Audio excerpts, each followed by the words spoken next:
China continues to assert its dominance in the South China Sea. Over the last 10 years, Beijing has deployed significant military assets to intimidate any country challenging its key international shipping lanes. Well, fishermen whose livelihoods depend on this waterway are in the crosshairs of China's aggressive tactics. George Thomas traveled to the coast of Manila to show us their struggle firsthand. Spend any amount of time with J.C. Cabanias on the water, and you'll soon discover what puts a smile on his face. I feel the happiest when I'm at sea. This is the kind of job where you don't have a boss. It's based on your decision whether you'll go to sea or not. 3 generations of Cabanias' family have fished these waters here off the Philippine coast. That livelihood now faces an increasing threat from China. Every time Filipino fishermen go to the West Philippine Sea, they will be greeted by Chinese Coast Guard and Chinese fishermen. No matter how far they are, they will be reminded that you have entered Chinese territory, so you have to leave. Fernando Haikup runs the nation's largest fishing federation, some 80,000 members. He says that China's claim to South China Sea, including the West Philippine Sea, puts fishermen like Cabanias on the front lines of a possible military confrontation with Beijing. Before the occupation of the Chinese government in the West Philippine Sea and larger South China Sea, area used to be a fishing ground for all fishermen from different countries: Malaysians, Indonesians, Vietnamese, Taiwanese, and Chinese. During that time, there were no stories of fights or rivalry between the fishermen. But now, the Chinese presence is so destructive. The Philippine government warned world leaders at the recent Munich Security Conference that China's harassment of Filipino fishermen and the country's Coast Guard is now a daily occurrence. It's clear to us what China wants. They want to occupy the West Philippine Sea and the whole South China Sea. A Chinese Coast Guard ship hit a Philippine Coast Guard vessel last month with a military-grade laser, temporarily blinding some of the crew aboard the Philippine vessel. Several Filipino fishermen were also targeted and forced to move away from the area. The Philippine government lodged more than 200 protests against Chinese intimidation and harassment in 2022 alone. JC here has been fishing these waters off the coast of the Philippines for more than 35 years.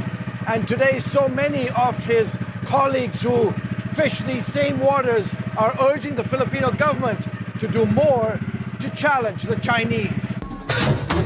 To avoid direct military confrontation and still maintain a high level of intimidation, the Chinese government has deployed a maritime militia, mostly made up of commercial Chinese fishermen, to prowl these waters. They are trained by the PLA Navy, and their wages are funded by the PLA Navy. Retired Navy Captain Carl Schuster, a former director of operations at the U.S. Pacific Command's Joint Intelligence Center, says the militia has hundreds of commercial boats and thousands of crew members at their disposal. The advantage of using the maritime militia is ostensibly they are commercial craft. If you check the ownership papers, they go back to a commercial entity somewhere, and that gives the Chinese government plausible deniability. In 2021, more than 200 Chinese fishing boats converged on the Whitsun Reef, an area under Philippine control in the South China Sea. Their basic tactics is to intimidate local fishermen into leaving the area so that China gains control of the waters by default.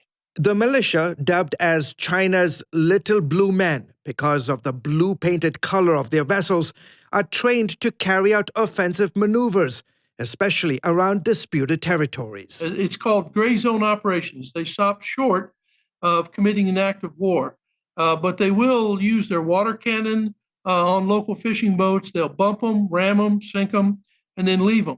Experts say China's hybrid warfare here is similar to how Moscow deployed its Russian Little Green Men to infiltrate and take over Crimea in 2014. And in theory, they could do even more than that. If they ever wanted to launch an attack, they could even use some fishing boats clandestinely or surreptitiously to carry weapons or carry soldiers. It's one big reason why the Philippines and neighboring countries are reluctant to openly challenge the Chinese on the high seas. When they come up on one of these craft violating local rules, are they approaching a purely commercial craft or are they approaching an armed ship? Nations, particularly in Southeast Asia, where China is much more powerful than they are, they're very wary of interfering with any Chinese commercial fishing activity for fear of what they might actually be encountering. Back on his boat, J.C. Cabanias is thrilled that the United States and the Philippines are strengthening their military ties. Both countries are set to resume joint patrols of the South China Sea. We Filipinos need to stay strong as well, so that the Chinese will see we're not scared of them. The more we look intimidated, the more they want to occupy us. George Thomas, CBN News, Manila. Well, the contrast couldn't be any clearer. You have these Filipino fishermen and what they call a banca, which is just out canoe with outriggers and a motor on the back, and against that you have the military might of the Chinese government.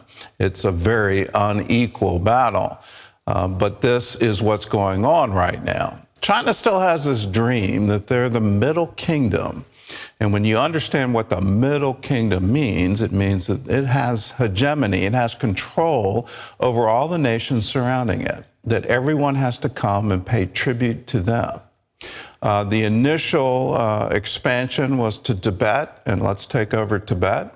Their next goal is Taiwan, but clearly it's more than just the South China Sea, it's more than the Philippine Sea. They want to go back to how things were in the days of their empire, and whether that's the Ming or the Qing, where the representatives from Korea, the representatives from the Philippines, throughout Southeast Asia, would come and pay tribute to the emperor.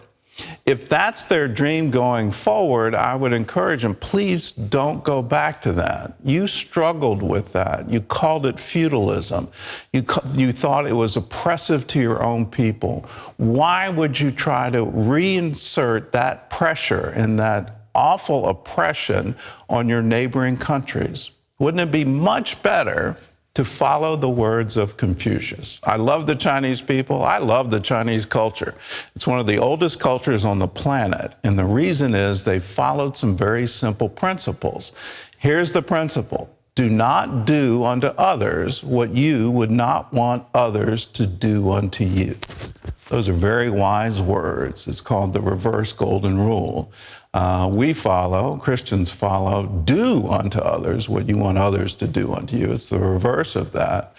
But in what they're doing right now, whether it's threatening Taiwan or threatening poor Filipino fishermen in the South China Sea, the Philippine Sea, it makes no sense. Don't do this. Be known for your wisdom. Be known for your goodness.